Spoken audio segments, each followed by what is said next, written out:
1804, somebody stuck an engine on some track in Wales, and it was going 5 miles an hour, and it was pulling 10 trucks full of iron ore, and 70 Welshmen jumped on for a ride, and it smashed their track up.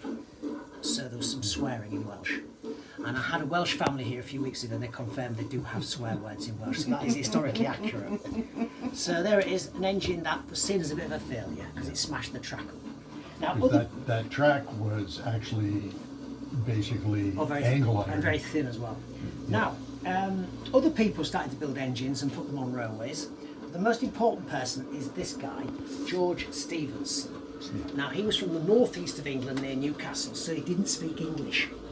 So it was, why yeah man, building a railway couldn't be very good. Newcastle, Brown and Rummer, why yeah. And he didn't go to school because he was too poor. So he had to learn to read and write as an adult. But he wasn't very good at it. But he was brilliant at making engines and railways. And 200 years ago, 1825, he had this engine called Locomotion, pulling 34 trucks full of coal and 500 people sitting on some planks. And it was going 15 miles an hour 200 years ago. And the stagecoach with 4 horses couldn't keep up. So some businessmen came to him from Liverpool and Manchester, where the Beatles are from, and they said, very impressive, can you do the same thing between our 2 cities? It's about 30 miles, and we'll give you lots of money. So he did. He built the first railway between 2 cities in the world, Liverpool, Manchester. And as he was building it, he had to get across a bog, very nasty, slippery bog. And the way he did it was by getting to cut trees and float the railway. And even now, trains much heavier are going over that, and there's never a problem. It's extraordinary.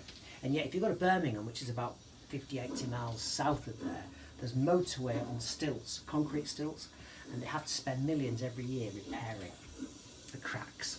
Yep. And they went to university. It's extraordinary.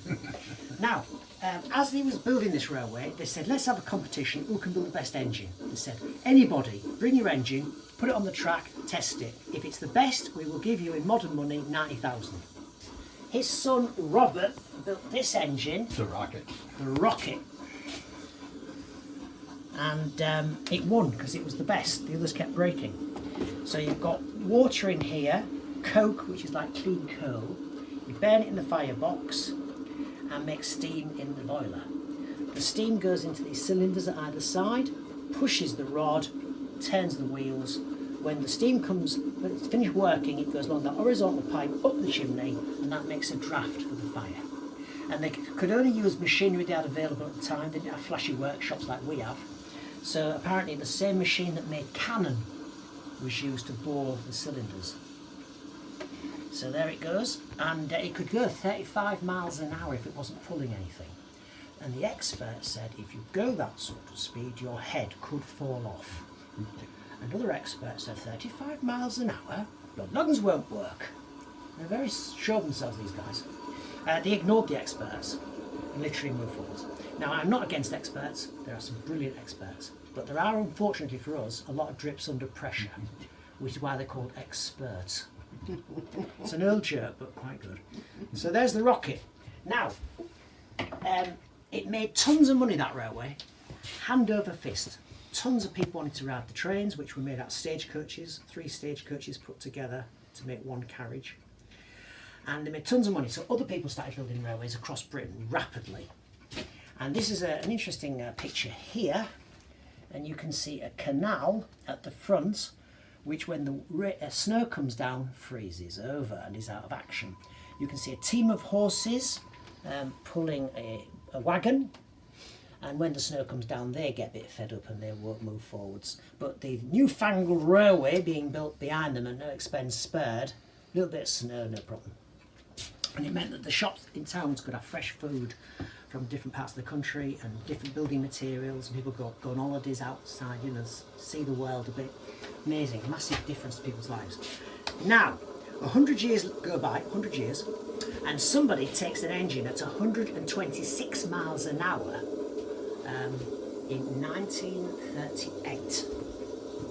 Pulled buy an A4 streamlined engine called Mallard, and apparently these are the Baghetti racing colours. That's why they went for this blue, apparently. And nobody's gone faster with a steam engine, so it still holds the world record. Now, this cost over 2,000 because it's a real steam engine. Now, I didn't have to buy that for that kind of money because my patron saint, St Eric, who's been buying me lots of trains and sending them over, he said he could get this for a fifth of the price. You put water in there, fasten it with a screwdriver, it gets very hot, you put gloves on, this part 3 times hotter than a kettle, which we call wickedly hot. The steam goes in the cylinders that you can see at the front, and pushes the rod out, and when the rod goes back in, on a real engine, pulling oxygen through a fire that's burning at 1,000 degrees Fahrenheit.